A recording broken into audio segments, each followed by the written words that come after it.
Bienvenue dans ce tutoriel sur Fusion 360. Aujourd'hui, je vais vous apprendre à créer cette lampe. Pourquoi? Tout simplement parce que c'est un exercice idéal si vous débutez, étant donné que vous allez devoir manipuler pas mal d'outils différents tout en étant relativement simple. Donc si vous arrivez à la modéliser, vous pourrez utiliser les compétences que vous avez apprises sur cette vidéo pour vos propres projets. Et si jamais vous voulez vous former de manière plus poussée à la modélisation 3D, on propose des formations en individuel avec moi ou avec un membre de l'équipe. Donc allez faire un tour sur notre site. Allez, c'est parti. Donc on se retrouve sur le logiciel Fusion 360. Donc pour information, nous on est sur la version 2020 du logiciel. Donc la première étape quand on arrive sur le logiciel, ça va tout simplement être de cliquer sur créer une esquisse. Juste là pour pouvoir travailler, et ensuite on va devoir sélectionner le plan sur lequel on va travailler. Nous on va sélectionner celui-là, c'est le plan du dessus. On clique dessus, donc quand je dis on clique dessus, c'est on fait un clic gauche, et ensuite on va vouloir créer la base de notre lampe.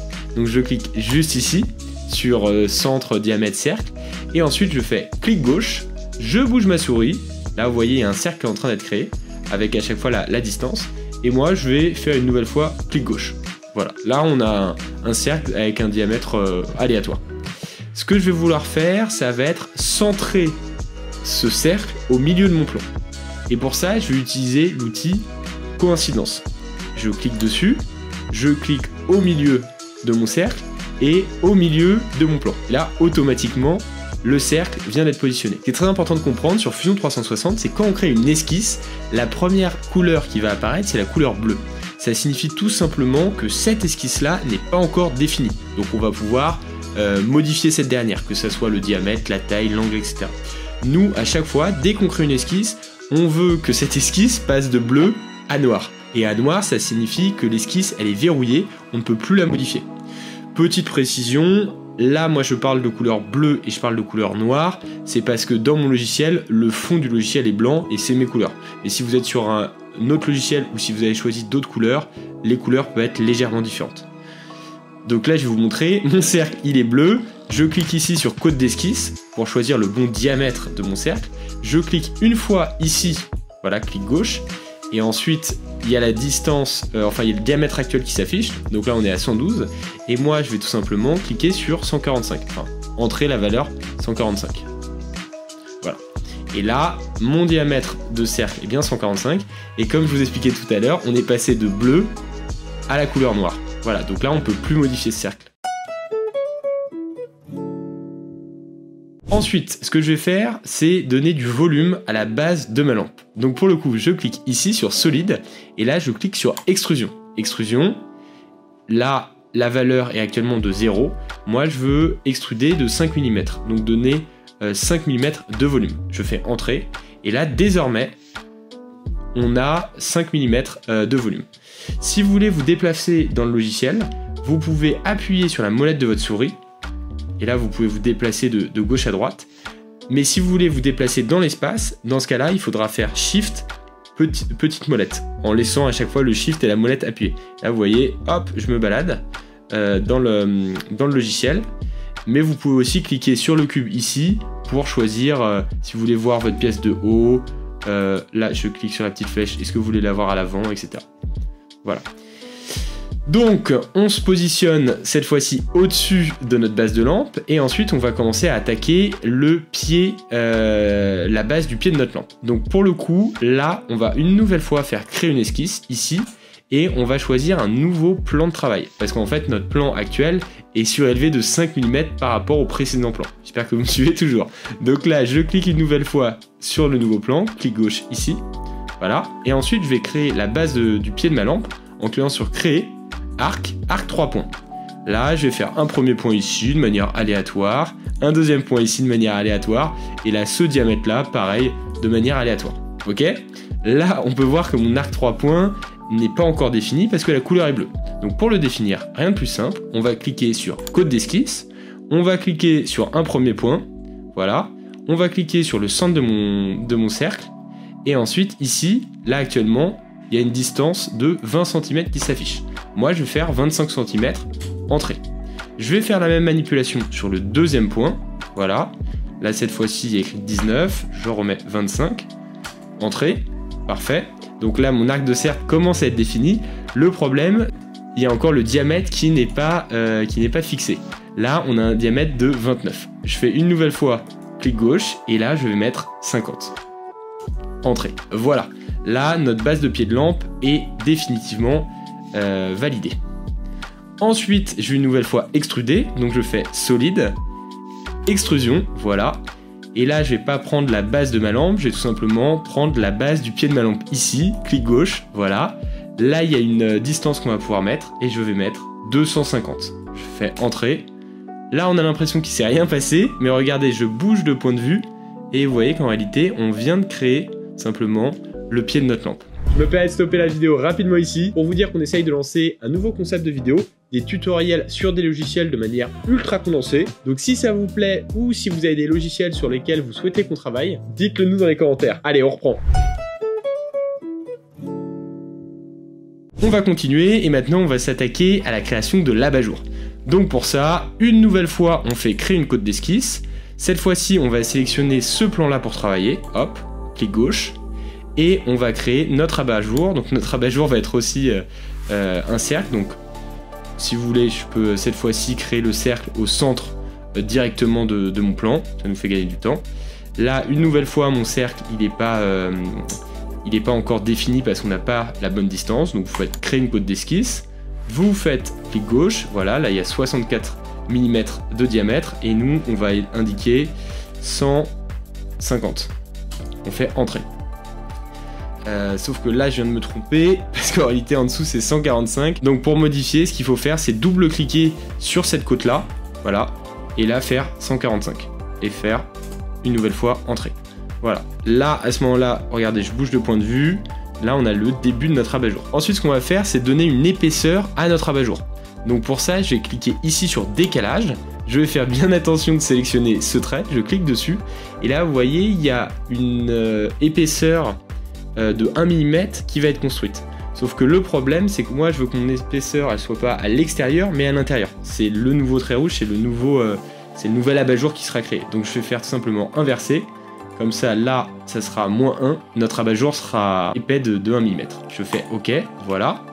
Et ensuite on va donner du volume à cet abat-jour. Donc je fais solide juste ici, extrusion juste là. Je fais attention de bien sélectionner la zone entre les deux traits noirs, je clique dessus, voilà, et là je vais faire une extrusion mais en négatif parce que je veux créer un abat-jour en dessous, donc on fait -120 et on fait entrée. Vous voyez, là je vais me décaler un petit peu, vous verrez, hop, mon abat-jour commence à avoir de la gueule. Ok, maintenant on va s'attaquer à la création d'un petit triangle sous l'abat-jour. Donc ici on va créer un triangle. Pourquoi je fais ça? C'est 1 pour une question d'esthétisme, ça sera plus joli. Et 2, en fait si on compte imprimer notre lampe, si on imprime directement avec un angle à 90 degrés, soit notre pièce va s'effondrer, soit on aura un besoin de support. Donc nous ce qu'on va faire c'est un triangle avec un angle de 10 degrés. Pourquoi je dis un angle de 10 degrés? Parce que nous on est équipé de bambou et on peut imprimer sans support même si on a 10 degrés. Après si vous avez des machines un petit peu moins performantes, mettez un angle un petit peu moins aigu. Donc là le plan que je vais utiliser ça va être le plan de symétrie. Donc je vais créer une esquisse, je vais sélectionner ce plan là, donc le plan symétrique, voilà. Là pour me recentrer je peux faire double clic sur la molette, voilà, ça sera mieux. Et ensuite je vais créer mon petit triangle, donc ligne, là je fais un premier point ici de manière aléatoire, hop. Là je monte comme ceci et je rejoins le bout de mon triangle. Donc voilà, là j'ai mon triangle qui est bleu, ça veut dire qu'il n'est pas défini. Donc ce que je vais faire, première étape, coïncidence ici. Là je vais zoomer sur ce point, donc le premier point de mon triangle, et je vais le coïncider avec l'angle qui est juste là. Je fais entrée, voilà. Ensuite on va s'attaquer à la distance de ce trait là. Donc je fais côte d'esquisse, je sélectionne ce trait. Là actuellement ça fait 185 mm et moi je vais mettre 141. Entrée, voilà. Là vous voyez mon triangle il est partiellement défini parce qu'il y a une partie qui est en noir et une partie qui est en bleu. Ça signifie tout simplement que ce trait là, je peux encore le modifier.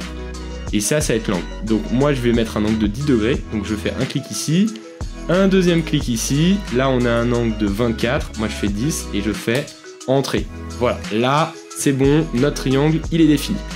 À ce moment-là, nous on veut retirer toute la matière qui est dans cette zone. Donc pour le coup, je vais changer de point de vue, ce sera plus clair pour vous, je vais mettre comme ceci. et je vais faire un enlèvement de matière, c'est tout simplement l'inverse de l'extrusion. Donc solide, extrusion ici.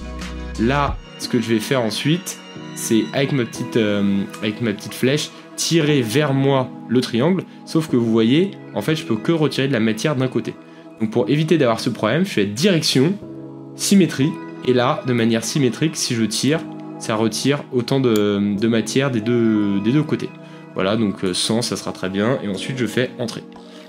Quand je bouge au niveau de ma pièce, vous voyez, le triangle a été retiré.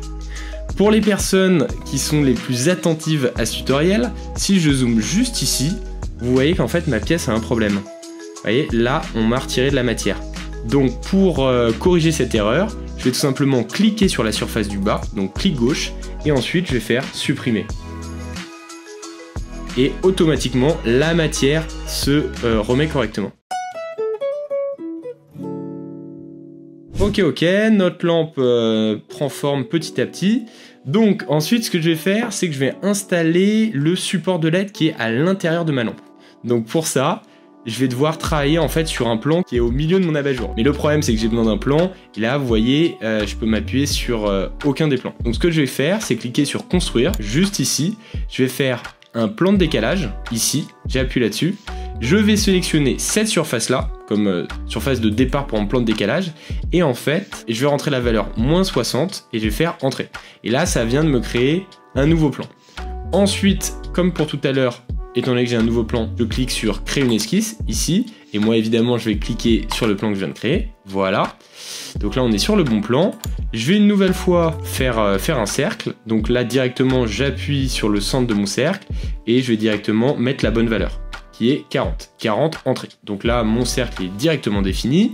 Ensuite, c'est bien d'avoir un petit support de LED, mais bon, là, le problème, c'est qu'on est en pleine lévitation. Donc là, maintenant, je vais souder mon support de LED au poteau. Donc pour ça, j'utilise l'outil ligne. Je fais un premier clic. Voilà, là, j'ai une première ligne. Ensuite, je vais faire une deuxième ligne. Donc une nouvelle fois. Hop. Voilà. Bon, c'est très bien, là j'ai fait mes deux lignes, sauf que le souci, c'est que vous voyez bien, ces lignes-là sont pas centrées, elles sont pas définies. Donc je vais vous montrer comment faire. Je vais cliquer sur code d'esquisse, je vais cliquer sur une première ligne, je vais cliquer sur la deuxième ligne. Là, vous voyez, il y a une distance de quasiment 15 mm, excusez-moi. Moi, je vais mettre 5. Je vais faire ensuite entrer, voilà. Et là, moi, ce que je veux, c'est qu'en fait, mon support de LED, il soit symétrique à mon trait rouge, ok ? Donc pour le coup, ce que je vais devoir faire, c'est créer une ligne de construction. Une ligne de construction, c'est une ligne qui n'existe pas. C'est simplement une ligne sur laquelle moi, je vais pouvoir m'appuyer durant mes travaux. C'est une ligne virtuelle. Donc pour ça, vous faites ligne. Vous cliquez au centre de votre plan. Donc la ligne, je vais la faire le long de mon petit trait rouge à 0 degré. Voilà. Là, actuellement, j'ai une vraie ligne. Et pour le coup, ce que je fais ensuite, c'est clic droit sur la ligne évidemment, et je vais faire normal de construction. Voilà. Là, je sais pas si vous arrivez à voir parce que c'est en tout petit, mais en fait, c'est une ligne en pointillé. C'est-à-dire que c'est une ligne qui n'existe pas. Donc là, maintenant que j'ai ma ligne de construction, je vais rendre mon petit support symétrique par rapport à ma ligne de construction. Donc je sélectionne dans un premier temps les deux petites lignes qui sont bleues, je fais contrainte, ensuite symétrie, juste là. Symétrie par rapport à quoi? Ma ligne de construction. Voilà. Là, maintenant, mes deux lignes sont correctement positionnées. Là, ce qu'il me reste à faire, c'est coïncider ces deux points avec mon support de lampe. Donc pour ça, vous faites coïncidence. Vous cliquez sur un premier point. Vous cliquez ensuite sur l'arc de cercle. Voilà. Et même chose pour le deuxième. Ok. Donc là, on a notre support qui est correctement positionné. Ensuite, on va pouvoir donner du volume à mon petit cercle et à mon petit rectangle. Donc pour ça, je clique sur solide, extrusion. Je clique ici. Je clique ici, voilà, et je fais 5 mm et je fais entrer. Voilà, regardez, je vais me positionner d'une autre manière. On voit que notre support est en train de prendre forme. Donc là maintenant, c'est la partie la plus compliquée du tutoriel. Ce qu'on va devoir faire, c'est créer en fait une cheminée pour laisser passer le câble électrique de ma lampe. Donc je vais devoir faire un premier trou ici. Ensuite, je vais devoir creuser à l'intérieur du poteau de ma lampe. Et ensuite, évidemment, je vais devoir faire tout simplement un trou de l'autre côté, juste en bas. Ok ? Donc, Donc la première étape, c'est de créer un plan tangent pour pouvoir travailler sur ce plan. Donc on fait construction, plan tangent, et je clique ici, ok? Là, c'est le plan sur lequel je vais travailler, je fais entrée. Ensuite, je vais pouvoir travailler sur ce plan-là, je fais créer une esquisse, je clique sur le plan que je viens de couper, et le souci que j'ai, c'est qu'ici, ma vue est bloquée, donc je vais pas pouvoir travailler correctement. Donc pour le coup, ce qu'on va faire, c'est inspecter, et là, je vais faire analyse de section, et je vais sélectionner dans l'onglet construction, en cliquant ici, le plan numéro 2, le plan que je viens de créer. Je clique dessus, et en fait, là, virtuellement, en fait, ma lampe, elle est découpée. Et ça va m'aider à pouvoir travailler sans problème. Ok? Ensuite, on va pouvoir créer un petit rectangle pour pouvoir laisser passer notre câble. Donc, je crée un rectangle. Les distances, alors, en haut, on va mettre 15 mm. Je fais entrée. Ici, on va mettre 8 mm. Parfait. Et là, je vais tout simplement coïncider ce point-là avec le point qui est juste ici. Voilà, là vous voyez, mon rectangle, il est désormais noir, c'est parfait. Ensuite, je vais faire un enlèvement de matière pour pouvoir faire l'entrée de la cheminée, donc vous faites solide, extrusion, je clique ici, et là je vais mettre en négatif, moins 8. Pourquoi 8? Parce que je veux que mon enlèvement de matière soit pas trop important pour pas faire un trou de l'autre côté. J'aurais mis 15, en fait j'aurai un trou de l'autre côté. Ensuite, maintenant on va pouvoir travailler sur l'esquisse qui est juste ici, voilà.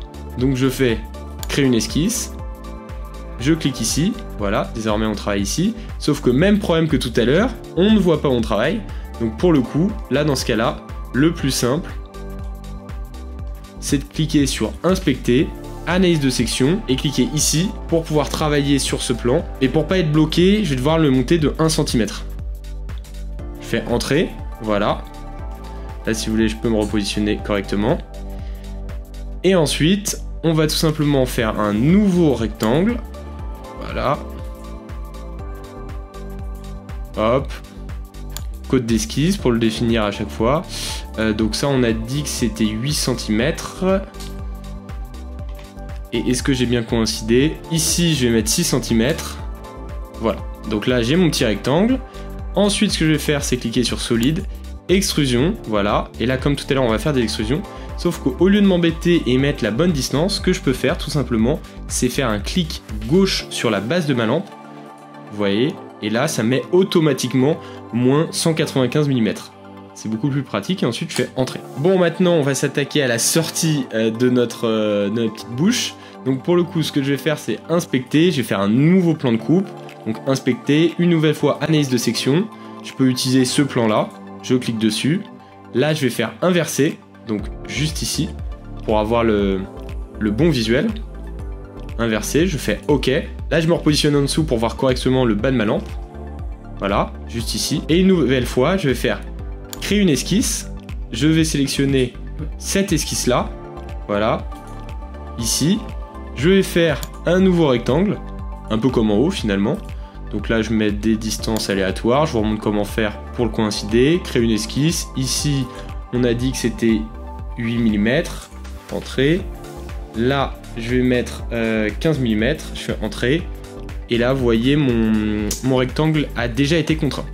Donc, je vais faire le dernier enlèvement de matière. Je fais solide, extrusion. Je sélectionne le rectangle que je viens de faire. Et là, j'ai juste à enlever toute la matière qui est devant moi.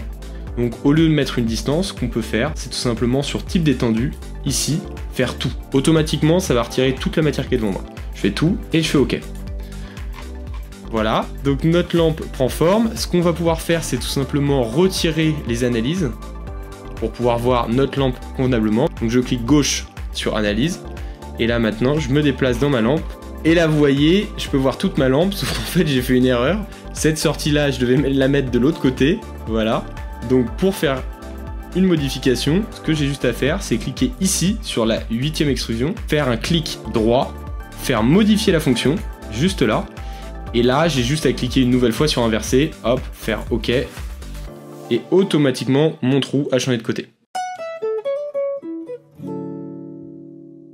Ok, maintenant pour une question d'esthétisme, mais aussi de résistance, je vais ajouter un petit congé ici, parce que là j'ai un angle de 90 degrés, donc c'est assez fragile. Donc pour ajouter des congés, je clique ici, je clique juste là. Là, je vais mettre un congé de 2 mm, je fais entrer, parfait.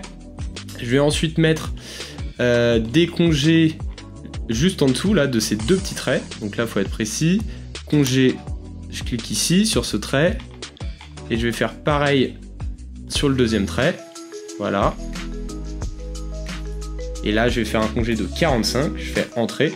Vous allez voir, ça va donner un certain design à la lampe. Voilà. Je vais rajouter un autre congé ici, en dessous du porte LED.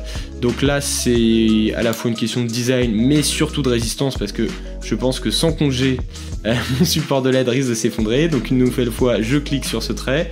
Là, je vais faire 45, je fais Entrée, et voilà. Voilà. Là, notre lampe est parfaitement opérationnelle. On va pouvoir l'imprimer. Donc pour pouvoir l'imprimer, on clique ici sur Fichier, Enregistrer, voilà. Là, on va l'appeler V1.